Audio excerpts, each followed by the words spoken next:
안녕하세요. 중국 까발리는 남자 중까남 황현철입니다. 반갑습니다. 지난 20일 열린 한미 정상회담과 그날 발표된 공동성명에 대해 중국이 차분한 반응을 보이고 있습니다. 중국 입장에서 한미 공동성명에 남중국해, 대만 해협, 쿼드 관련 문구가 포함된 것은 굉장히 불편한 부분인데 불필요한 과민 반응은 자제하는 모습입니다. 먼저 중국 관영 매체 황구시보부터 살펴보겠습니다. 황구시보는 22일 내정 간섭, 한미 정상회담 공동성명, 대만 해협, 남중국해 역시나 또 언급이란 제목으로 관련 기사를 올렸습니다. 황구시보는 최근 파이낸셜 타임즈가 소식통을 인용해 백악관은 문재인 대통령이 일본의 스가 총리처럼 대만 해협 안전 문제를 제기하고 이 문제에 관심을 가질 것으로 기대하지 않지만 공동성명에 중국을 겨냥한 강력한 표현을 넣기 위해 노력하고 있다고 지적했습니다.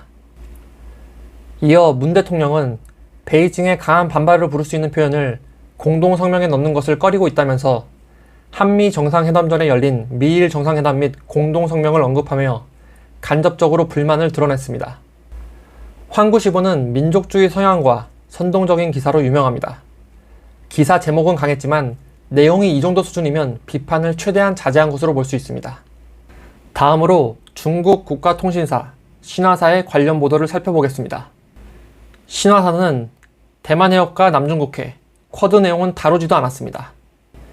신화사는 바이든, 문재인 첫 만남 성과는 이라는 제목의 기사에서 양국 정상회담에서 한미 동맹, 북핵 문제, 코로나, 첨단 기술, 기후변화 등 의제에 관한 협력이 집중 논의됐다며 양국은 코로나와 반도체 분야 협력 등에서 성과를 얻었지만 한반도 문제에 관해서는 진일보한 구체적인 방안을 끌어내지 못했다.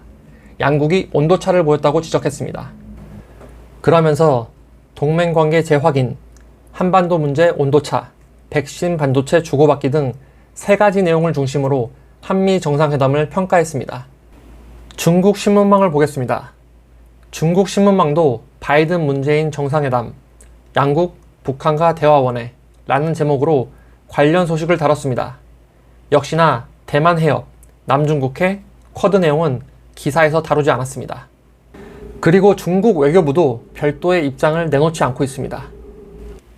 자, 그러면 중국이 굉장히 민감해하는 대만 해협, 남중국해, 쿼드 등의 내용이 한미 공동성명에 언급됐음에도 불구하고 중국이 반응을 자제하고 있는 이유는 뭘까요? 첫 번째는 반중 여론 악화에 따른 리스크 때문입니다. 최근 중국은 다양한 채널을 통해 한국에서 반중 감정이 심각하다는 것을 인식하고 있습니다. 여기에 반중 여론 악화로 한국의 쿼드 참여가 현실화될 수 있다는 부담감이 작용했다고 봅니다. 중국의 사드 보복, 미세먼지, 황사, 코로나, 문화 침탈, 중국 복합문화센터 사업 등으로 인해 국내에서 반중 감정은 정말 심각한 수준입니다. 이러한 상황에서 중국이 괜한 트집을 잡아 국내에서 반중 여론이 더욱 거세진다면 중국이 우려하는 한국의 쿼드 참여가 현실화될 수 있습니다. 최근 중국 국제문제 전문가 추전하이는 자신의 SNS 채널을 통해 문재인 정부는 중국에 상당히 우호적이라고 평가하면서도 한국이 쿼드에 참여한다면 우리는 한국을 사지로 조금씩 몰아갈 수 있다. 너무 몰아세우면 한국이 미국 편으로 완전히 돌아설 수 있기 때문에 속도 조절이 필요할 것이다. 한국의 쿼드 참여에 대한 우리 입장을 명확히 밝혀야 한다면서 관심과 우려를 표했습니다. 우리를 사지로 조금씩 몰아갈 수 있다? 뭔 개소리야? 진짜 한 대 때리고 싶네요.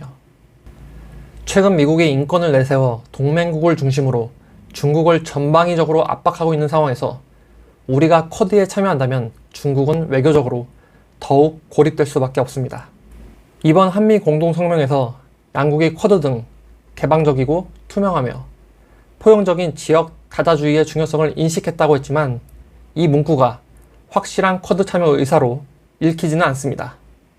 향후 우리 정부는 정치적 색깔이 옅은 사안을 중심으로 부분적으로 쿼드에 참여할 것으로 예상됩니다. 중국이 한미 공동성명 발표에 반응을 자제하는 두 번째 이유는 중국도 한국의 입장을 이해하고 있기 때문입니다. 우리가 미중 사이에서 아슬아슬한 줄다리기 외교를 하고 있는 상황, 미중 양국 모두가 알고 있습니다. 이번 한미 정상 공동 기자회견에서 한 미국 기자가 문 대통령에게 대만 문제와 관련해 미국의 압박이 없었냐고 질문했죠. 문 대통령 답변에 앞서 바이든 대통령은 문 대통령에게 행운을 빈다고 말해 눈길을 끌었습니다. 한국이 처한 상황을 이해하고 있다는 말이죠. 중국도 마찬가지입니다. 우리 사정을 잘 알고 있습니다. 이와 관련해 왕용 베이징대 국제관계학원 교수는 어제 한미 정상회담을 주제로 한 라이브 방송에서 지난 3월 한미 2+2 회의 이후 열린 정의용 외교부 장관과 왕이 외교부장의 회담이 굉장히 중요했다며 이번 회담에 관한 물밑 조율이 있었는데 한미 공동성명을 통해 드러났다고 지적했습니다. 이어 왕 교수는 미국은 공동성명에 남중국해, 대만 해협 문구를 넣으려 했을 것이다. 한국 입장에서 이 부분이 고민이었을 것이다. 일부에서 한국이 미국의 압박을 이겨내지 못했다는 말이 나온다며 한국의 상황을 이해해야 한다. 네티즌들은 이번 일에 지나치게 반응할 필요가 없다고 강조했습니다. 세 번째는 우리 정부의 노력입니다. 한미 공동성명에 중국이란 단어가 들어가지 않은 것. 이에 앞서 발표된 미일 공동성명과 비교해 부드러운 논조를 보인 것. 누가 봐도 중국을 겨냥한 내용인데 중국 측 심기를 건드리지 않으려고 세심하게 표현한 것 등이 눈에 띕니다. 이 부분은 중국 측에서도 인정하는 분위기입니다. 앞에서 환구시보가 한미 정상회담 기사에 미일 공동성명 내용을 비중 있게 다룬 것도 그렇고 중국에서는 한미 공동성명과 미일 공동성명을 비교하며 탐탁치는 않지만 그래도 한국이 일본보다는 낫다는 의견이 주류를 이루고 있습니다. 제가 오늘 준비한 내용은 여기까지입니다. 영상이 유익하셨다면 구독과 좋아요 부탁드립니다. 감사합니다.